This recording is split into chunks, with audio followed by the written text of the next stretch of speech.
Hello friends, welcome to ஜெயம் சமையல். இன்றைக்கி நம்ம சமையல் என்ன பார்க்க போகிறோம்னா, ஒரு தாபா ஸ்டைல் கடாய் பன்னீர் எப்படி செய்யலாம்னு தான் பார்க்க போகிறோம். இந்த கடாய் பன்னீர் சப்பாத்தி, நான், புலாவ் எல்லாத்துக்குமே சூப்பராக இருக்குங்க. ஒரு ஹோட்டலில் சாப்பிட்டோம்னா நமக்கு என்ன டேஸ்ட் இருக்குமோ அதே டேஸ்ட்லேயே இப்போ நம்ம செய்ய போகிறோம். வாங்க இது எப்படி செய்யலாம் நம்ம வீடியோக்குள்ளே போய் பார்க்கலாம். இந்த வீடியோ பார்க்கறதுக்கு முன் இந்த சேனலை சப்ஸ்கிரைப் பண்ணாதாங்க மறக்காமல் சப்ஸ்கிரைப் பண்ணுங்கள். இந்த கடாய் பன்னீர் பண்ணுறதுக்கு நான் ஒரு 200 கிராம் பன்னீரை சின்ன சின்ன துண்டாக கட் பண்ணி வச்சுருக்கேன். இப்போ இதில் ஒரு 1/4 ஸ்பூன் உப்பு, 1/2 ஸ்பூன் மிளகாய்த்தூள் போட்டு நம்ம நல்லா கலந்து விட்டுக்கலாம். இதுலேயே ஒரு 1/2 ஸ்பூன் நம்ம எலுமிச்சம்பழ சாறு சேர்த்து இதை நம்ம நல்லா கலந்து விட்டு எடுத்து வச்சுக்கலாம்.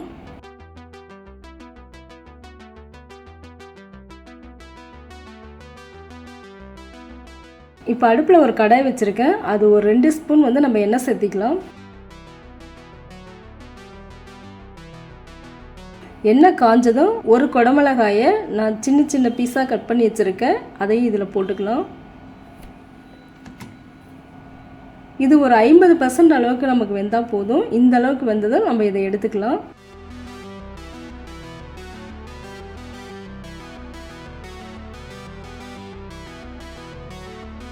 ஒரு பெரிய வெங்காயத்தை நான் கொஞ்சம் பெரிய பெரிய டியூப்பாக இந்த அளவுக்கு கட் பண்ணி வச்சுருக்கேன். இப்போ இதையும் சேர்த்து இதுவும் ஒரு 50% அளவுக்கு வெந்தால் போதும். நம்ம வணக்கி எடுத்துக்கலாம்.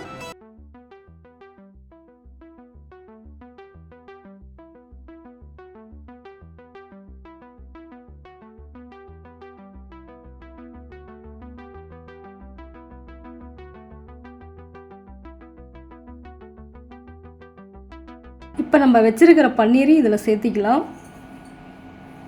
அடுப்பு ஸ்லோவாக வச்சு இது ஒரு 2 நிமிஷத்துக்கு நம்ம நல்லா வறுத்தெடுத்துக்கலாம்.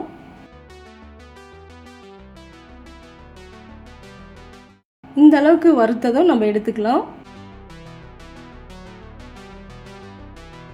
இப்போ இதுலேயே 1 ஸ்பூன் எண்ணெய் சேர்த்திக்கலாம். எண்ணெய் காஞ்சதும் 1 ஸ்பூன் ஜீரகம், 1 ஸ்பூன் மிளகு போட்டுக்கலாம். இதுலேயே 1 ஸ்பூன் சோம்பு போட்டுக்கலாம். 4 கிராம்பு, 3 ஏலக்காயும் இதில் சேர்த்திக்கலாம். 2 பெரிய வெங்காயத்தை சின்ன சின்னதாக கட் பண்ணி வச்சுருக்கேன். அதையும் இதில் சேர்த்திக்கலாம். ஒரு விரல் சைஸ் இஞ்சியை சின்ன சின்னதாக கட் பண்ணி இதில் சேர்த்திக்கிறேன். இதிலே ஒரு 7 பல் பூண்டையும் சேர்த்திக்கலாம். ஒரு 7 பல் முந்திரியும் இதிலேயும் சேர்த்திக்கலாம். மீடியம் சைஸ் தக்காளி 2 சின்ன சின்னதாக கட் பண்ணி நம்ம இதில் சேர்த்திக்கலாம். தக்காளி ஓரளவுக்கு வணங்கினதும் இதை எடுத்து நம்ம அரைச்சி எடுத்துகிட்டு வந்துக்கலாம்.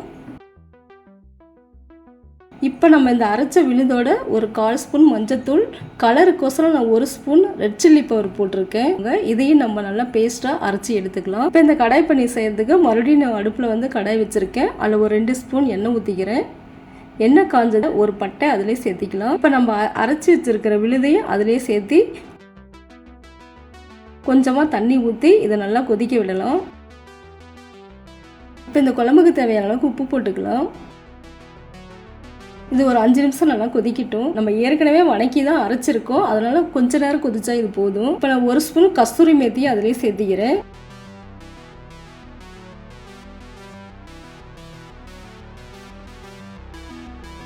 இப்போ நம்ம ஏற்கனவே வணக்கி வச்சுருக்கிற குடமிளகாயும் வெங்காயத்தையும் இதிலே சேர்த்திக்கலாம். இது ஒரு நிமிஷம் மட்டும் நல்லா கொதிக்கட்டும். இப்போ நம்ம வச்சுருக்கிற பன்னீரையும் இதில் சேர்த்து இது ஒரு 2 நிமிஷம் அடுப்பு ஸ்லோவாக வச்சு நம்ம கொதிக்க வச்சுக்கலாம். அவ்வளோதாங்க, இந்த பன்னீர் ரெடி ஆயிடுச்சு. இப்போ நம்ம கொத்தமல்லி தழை கொஞ்சம் போட்டு இது வேறு ஒரு பவுலுக்கு நம்ம மாற்றிக்கலாம். அவ்வளோதாங்க, இப்போ அருமையான சுவையான தாபா ஸ்டைல் கடாய் பன்னீர் ரெடி ஆயிடுச்சு. இது சப்பாத்தி, நான், புலாவ் எல்லாத்துக்குமே சூப்பராக இருக்கும். இதே அளவுகளோட நீங்களும் செஞ்சு பாருங்கள். இந்த வீடியோ உங்களுக்கு பிடிச்சிருந்தா லைக் பண்ணுங்கள், ஷேர் பண்ணுங்கள். ஜெயம் சமையலுக்கு சப்ஸ்கிரைப் பண்ணுங்கள். தேங்க்யூ.